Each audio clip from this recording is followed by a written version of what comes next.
So I'll just put the rim back on. It's pretty much rusted in a normal pattern from the last 20 years of use. So the first thing I do is just sort of finger tighten these nuts.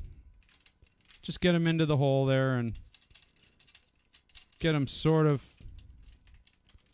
tight, but not really. I mean, nowhere near as tight as you're going to make them. Just so that the head won't move around.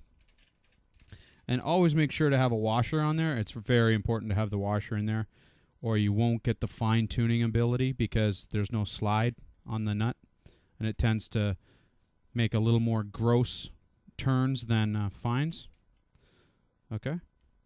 So, that's not too bad. But it sounds like crap. So, since one more tip on just the installation of the head itself before we start tuning. This is a double-headed head, a 2-ply head, so that there's a layer of oil in the middle and there's glue on the outside. So what you need to do is sort of like when you're changing a car tire, is you need to seat the head. So what I usually do is I just put it in between my knees, and you can hear it crack. Just push on the head. And try and break the glue that's not allowing the two heads, the 2 plies, to slide correctly in as they expand. Okay, so now comes the small key, the regular T key that everyone has in there, has 25 of. Every time you buy a piece of drum equipment, you get one. And I do the typical 1, 2, 3, 4, 5, 6, or 1, 2, 3, 4, 5, 6 kind of pentagram, or I guess it's a hexagram or whatever you want to call it, pattern, so that I don't get any one lug much tighter than any other one before it's time to really get into the fine tuning. So let's start here. And what I usually do is I take 1 full turn. So that's a half. That's 1. Over here, 1, 2. And you'll notice, obviously, as you tighten other lugs, the other ones get much looser because the angle has changed. So you might find one that's extremely loose and another one that's quite tight already. But just keep it up with the doubles.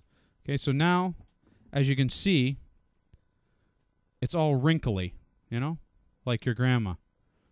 Now, you don't want that. I mean, you do want your grandma, but you don't want that in your head. So, the idea for me is to do half turns. As you heard that little crack there, that's a good sign. That means you're putting some tension on that outside part, the little part between the black line and the edge where there's glue, and that cracking is a good thing. It's sort of like when you put new strings on your guitar, you want to sort of pull them out and get them stretched out and before you tune them up, or else it'll keep going out of tune for the first 3 nights. And your bandmates will be pissed at you, trust me. So another half turn over here.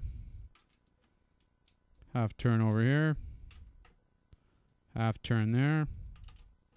As you can hear, more cracking. More cracking. And just continue with the half turns. You can hear cracking. The screws are getting tighter. The wrinkles are getting less. Okay, now if we look at it right now, the wrinkles seem to be on this side. So let's work a little more on that side, because these ones are getting pretty tight. So I'm just going to randomly crank on these babies. Give them a few turns at a time. Get rid of the wrinkles. Ancient Chinese secret. Come back up. And like a sort of tuning curve, you want it to just go a little bit over where you're actually going to be, and then dampen it down just a touch. So this one has a little more wrinkle. There's a little wrinkle here. you can actually hear it's getting high. Okay? So it's pretty tight. I'm letting it get pretty tight, and you can hear the cracking when you do that. Okay, so now it's nice and flat. There's no wrinkles left, but it's too tight, and it's probably not in tune either. So let's just go around. I mean, right there. Those are way out of tune.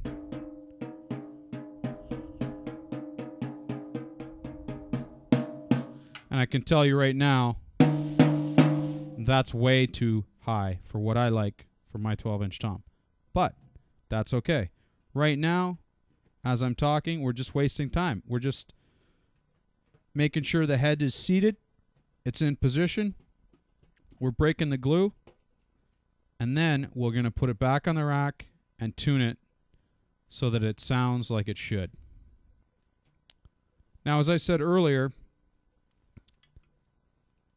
I like to tune my toms to their natural kind of resonant sound. And I find that that's pretty low. I mean, this is thick wood, and even the 10-inch tom, when I tune it to my liking, is quite a low drum if you listen to it. It's got a high end when you strike it, a good attack, but it's got a low to it. And this is going to be even lower, and it's only a 12-inch tom. So right now, it sounds like most guys' 10-inch toms. But we're going to make it into a good-sounding low 12.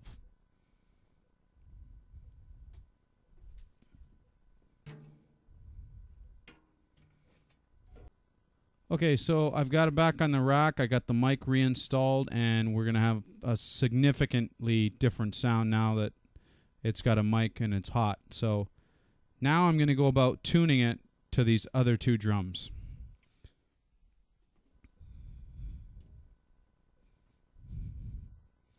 So we've got our 10 and our 14. And if we've right now we've got our 12. So now if you look at the 10 is significantly lower than the 12. So I'm going to start loosening the 12 in exactly the same way as I started tightening it before. So I'm going to go in a kind of a opposite direction. And the key here is to loosen it until just before the wrinkles appear again. And if I do it right, it should sound just about like it did before I started screwing around with it.